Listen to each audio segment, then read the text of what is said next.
Hey, welcome back. I'm now going to be discussing a trade that happened actually on July 9th. So this video is well over a month overdue. I should have done it then and there, but unfortunately I did not. So a trade happened between the Detroit Red Wings and the Ottawa Senators.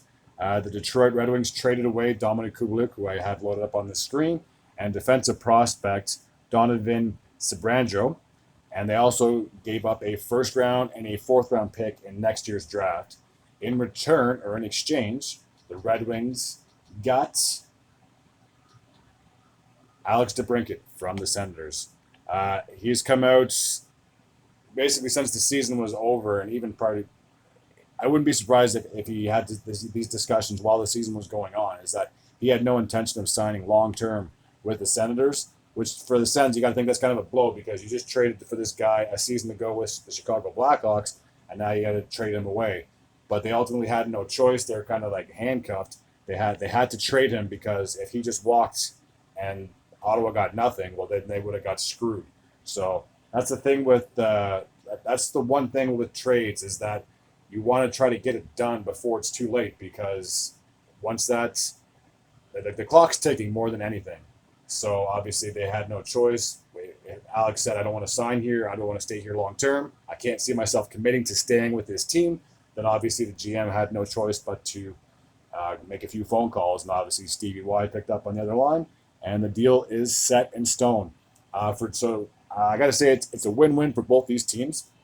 For the Senators, they get Kubalik, who's like a top six forward in my opinion, and obviously they get the young draft. They get the young prospect plus the two picks for next season. And then obviously for Detroit, you get the guy that you want in your top six in Alex Brinkett, and he's now been signed long term as well, so you don't have to worry about just having him as a 1 year wonder. So yeah, it's a huge thing for both these teams. A lot of times, whenever trades happen, I always look at it as okay, this team kind of got the ish end of the stick, whereas this team, wow, they really pulled it through. But it seems like now more than ever, it's like GMs are like, how can we turn this to like almost like a win-win situation? If you're guaranteed to trade someone away who was like a top six forward or like a superstar, and you're guaranteed to get picks or prospects in return, obviously you're looking at the long-term picture. So it's a win-win, in my opinion, for both of these teams. The one thing I just find slightly confusing, and it feels like it's more common nowadays than it was, say, X amount of years ago, is trading within your division. The whole point of the hockey season, and especially in your alignment, is you want to try to beat those teams. So why would you want to trade a top six forward or a top defenseman to said team if you're guaranteed to have to play them 5, 6, 7, 8 times a year?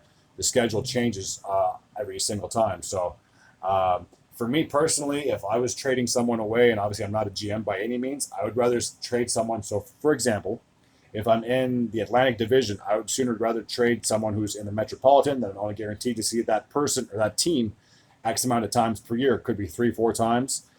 Or trade them to the Western Conference, whether it be the Pacific or the Central, then you're guaranteed to only have to see them twice a year.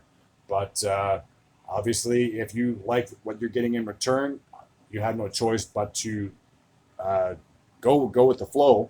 But yeah, it just seems so confusing to me because it's not like football where you're playing your division rival twice a year.